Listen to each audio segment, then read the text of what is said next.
only to that. That I can assure you. Let me bring in the psychiatrist in our midst, consultant psychiatrist for that matter, Dr. Maymunah.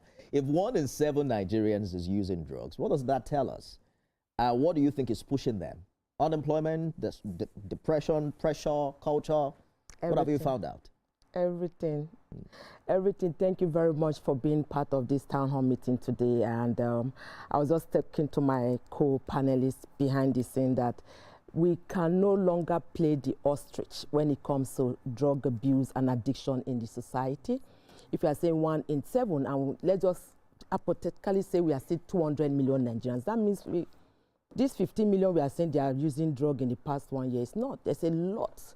And you think the figure is not accurate? There's not. No. Because we still have a lot of stigma, discrimination, prejudice, and everything that will not let people come out. Not many families that will come and talk about the fact that they have a child or a loved one dealing with drug addiction. No. I run a drug rehabilitation center here in Lagos, Nigeria, physically 30-bedded hospital. But of course, worldwide, we know what that is. It's not everybody that comes in. And it's easier for me as a psychiatrist to manage my patient, my patient one-on-one. But we manage much more than just the patient, the families, the loved ones, the organization where they work, their relationships with other people, and it's all, a lot of... 30-bedded, how full is your facility per time? How what? How full, how occupied? 2/3. 2/3. And because it's not a 1 day, 2 days, 2 weeks thing, most likely, if you are going through the whole out for a full rehabilitation, is minimum of 3 months. And so when one person is there for 3 months, you definitely are not going to put in somebody else into the place. So it's a major issue. And I don't want Nigerians to go away, especially with the fact that we have youth here. It's no longer a moral failure. Neither is it a youthful indiscipline. This drug issue is a national security issue, it's economical, and it's a public health challenge. Why? Because families are breaking up severely. It's overwhelming our healthcare sector. I'm one in less than 200 psychiatrists catering for 1 million Nigerians. And the Jackman syndrome is not ready to be watered down anytime soon. So the truth is that our healthcare system is overwhelmed.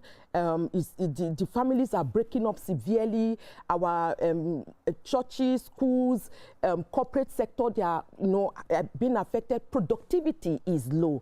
You can't talk about the fact that we should overlook drug issue when we are telling ourselves we want to build a healthy society for the future. If the future that we are looking at now are affected by drug abuse and addiction, which future are we building for them? Because they are going to decision-making skills in the prefrontal cortex of the brain is being affected by drug abuse, and of course, when people take substance at the very first beginning, when we're talking about let's just experiment, is for fun.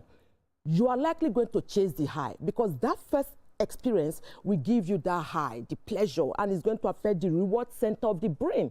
And in the process of chasing the high, you will develop tolerance. And what is tolerance? You have to increase the dosage. You started this month in February.